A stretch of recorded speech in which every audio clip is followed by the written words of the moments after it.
কখনো কি এমন হয়েছে রাত 2টোর সময় হঠাৎ একটা মানুষের কথা মনে পড়েছে যে এখন আর তোমার জীবনে নেই, আর তুমি যতই তাকে ভুলতে চেয়েছ ততই সে তোমার মাথার ভেতর আরও গভীরভাবে ঢুকে গেছে?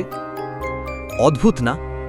যারা সবসময় আমাদের সামনে থাকে এক সময় আমরা তাদের ভ্যালু দেওয়া বন্ধ করে দিই, কিন্তু যারা হঠাৎ হারিয়ে যায়, যারা আমাদের জীবনে একটা অসমাপ্ত শূন্যতা রেখে যায়, আমরা তাদেরই ভুলতে পারি না। কারণ মানুষের মন একটা ডেঞ্জারাস নিয়মে কাজ করে। যেটা সহজে পাওয়া যায় মানুষ তার প্রেমে পড়ে না। মানুষ অবসেসড হয় সেই জিনিসের প্রতি যেটা সে হারাতে শুরু করেছে।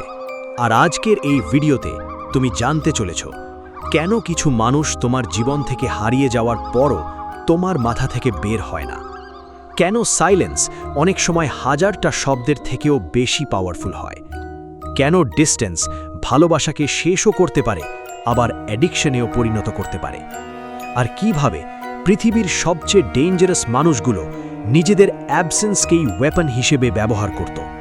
তাই যদি তুমি বুঝতে চাও কেন মানুষ রেয়ার জিনিসের পেছনে পাগল হয়ে যায়, কেন ওভার অ্যাভেলেবিলিটি তোমার ভ্যালু কমিয়ে দেয়, আর কেন কিছু মানুষ তাদের প্রেজেন্সের জন্য না তাদের অ্যাবসেন্সের জন্য ইমমর্টাল হয়ে যায়, তাহলে ভিডিওটা শেষ পর্যন্ত দেখো। কারণ আজ আমরা ঢুকতে চলেছি মানুষের মনের সেই ডার্ক সাইডে যেটা সবাই অনুভব করে কিন্তু খুব কম মানুষ বুঝতে পারে। রাতের সবচেয়ে ভয়ঙ্কর মুহূর্তটা তখন আসে যখন মানুষ একা থাকে, কারণ তখন তাকে কোনো উপস্থিতি ভয় দেখায় না, তাকে ভয় দেখায় কারো অনুপস্থিতি। এমন একজন মানুষ যে একসময় তার পুরো পৃথিবী ছিল, তার প্রতিটা সকাল, প্রতিটা রাত, প্রতিটা অনুভূতির অংশ ছিল, আর তারপর সে একদিন হঠাৎ অদৃশ্য হয়ে যায়। আর অদ্ভুত ব্যাপার হলো মানুষ সাধারণত সেই জিনিসের প্রতি সবচেয়ে বেশি পাগল হয় যেটা সে পুরোপুরি পায় না। তুমি হয়তো খেয়াল করেছ যারা সব সময় অ্যাভেলেবল থাকে, প্রতিটা মেসেজের সঙ্গে সঙ্গে রিপ্লাই দেয়, সব সময় অ্যাটেনশন দেয়, ধীরে ধীরে মানুষ তাদের ইগনোর করতে শুরু করে। কিন্তু যে মানুষটা মাঝে মাঝে হঠাৎ হারিয়ে যায়, যার প্রেজেন্স প্রেডিক্টেবল না, সেই মানুষটাই অন্যদের মাথার ভেতর স্থায়ী জায়গা করে নেয়। কারণ মানুষের ব্রেন সার্টেনটির না, মিস্টারির প্রতি অ্যাডিক্টেড। এই পৃথিবীর সবচেয়ে ডেঞ্জারাস মানুষগুলো তারা না যারা সব সময় কথা বলে, সবচেয়ে ডেঞ্জারাস তারা যারা সঠিক সময়ে সাইলেন্স ব্যবহার করতে জানে। কারণ সাইলেন্স মানুষের ইম্যাজিনেশনকে অ্যাক্টিভেট করে। যখন কেউ হঠাৎ দূরে সরে যায় তখন ব্রেন আনসার্স খুঁজতে শুরু করে। সে কেন বদলে গেল? ভুলটা কি আমার ছিল? সে কি আর ফিরবে না? আর এই আনআনসার্ড কোয়েশ্চেন্স মানুষকে ভিতর থেকে ডিস্ট্রয় করতে শুরু করে। কারণ ক্লোজার না থাকলে ব্রেন একই মেমরি বারবার রিপ্লে করতে থাকে। এই কারণেই অনেক মানুষ তাদের এক্সকে ভুলতে পারে না। তারা আসলে মানুষটাকে মিস করে না, তারা মিস করে অসমাপ্ত অনুভূতিটাকে। অনেক বছর আগে একজন মানুষ ছিল, স্যার গিলিয়াম ডি বাউন, একজন ট্রুবাডোর, যে দুর্গ থেকে দুর্গে ঘুরে বেড়াত, নিজের কবিতা আর কণ্ঠ দিয়ে মানুষের হৃদয় কাঁপিয়ে দিত। তার ভয়েস মানুষকে স্লিপলেস করে তুলত। একদিন তার দেখা হলো এক নারী, ম্যাডাম গিলমা ডি জাভিয়াকের সঙ্গে। গানের মাঝখানে দীর্ঘ নীরব দৃষ্টির ফাঁকে ধীরে ধীরে তারা একে অপরের প্রেমে পড়ল। কিন্তু গিলিয়াম একটা ডেঞ্জারাস ভুল করল। সে ভাবল যদি ডিস্টেন্স ভালোবাসাকে আরও ডিপ করে তাহলে আমি ডিসঅ্যাপিয়ার হয়ে গেলে সে আমাকে আরও বেশি ভালোবাসবে। আর তারপর সে হঠাৎ সব বন্ধ করে দিল। No letters, no replies, no explanation. সে অদৃশ্য হয়ে গেল।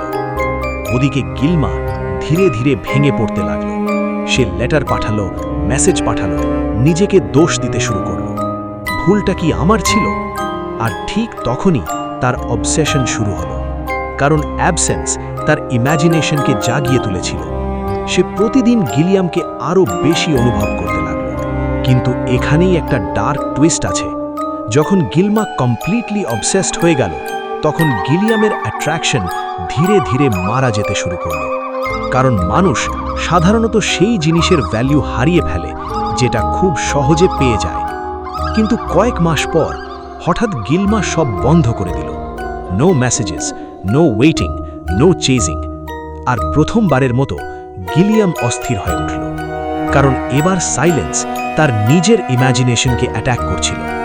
এখন সে ভাবতে শুরু করল, সে কি আমাকে ভুলে গেছে, সে কি আর ফিরবে না।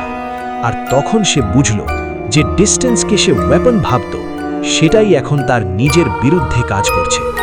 এই গল্পের সবচেয়ে পেইনফুল সত্যটা জানো, কিছু মানুষ যখন আমাদের পাশে থাকে তখন আমরা তাদের ভ্যালু বুঝি না, কিন্তু যখন তারা চলে যায় তখন তাদের অ্যাবসেন্স আমাদের ভিতর থেকে ডিস্ট্রয় করতে শুরু করে। কারণ মানুষ সব সময় প্রেজেন্সের প্রেমে পড়ে না, অনেক সময় মানুষ অ্যাডিক্টেড হয়ে যায় অ্যাবসেন্সের প্রতি। তাই মনে রেখো, সব সময় অ্যাভেলেবল থাকা পাওয়ার নয়, অনেক সময় সবচেয়ে বড় পাওয়ার হলো নিজেকে রেয়ার বানিয়ে রাখা। কারণ পৃথিবী হ্যাবিটের ভ্যালু দেয় না, পৃথিবী ভ্যালু দেয় যেটা হারিয়ে যাওয়ার ভয় আছে। তাই নিজেকে এত সস্তা বানিও না যেন মানুষ তোমাকে ইজিলি রিপ্লেসেবল ভাবে। একটু মিস্টেরি রেখে দাও, একটু সাইলেন্স, একটু ডিস্টেন্স। কারণ যেটা খুব সহজে পাওয়া যায় সেটা খুব বেশি দিন স্পেশাল থাকে না। আর হয়তো এই পৃথিবীর সবচেয়ে ডেঞ্জারাস মানুষ সেই, যার প্রেজেন্সের চেয়ে যার অ্যাবসেন্স বেশি অনুভূত হয়। যদি এই ভিডিও তোমার ভাবনাকে বদলে দিয়ে থাকে তাহলে চ্যানেল সাবস্ক্রাইব করো, কারণ এখানে আমরা শুধু মোটিভেশন দিই না, আমরা মানুষের মনের সেই ডার্ক সাইকোলজিকে এক্সপোজ করি যেটা সবাই অনুভব করে কিন্তু খুব কম মানুষ বুঝতে পারে। আর কমেন্ট করে বলো, কখনো কি কারো অ্যাবসেন্স তোমাকে ভিতর থেকে বদলে দিয়েছিল?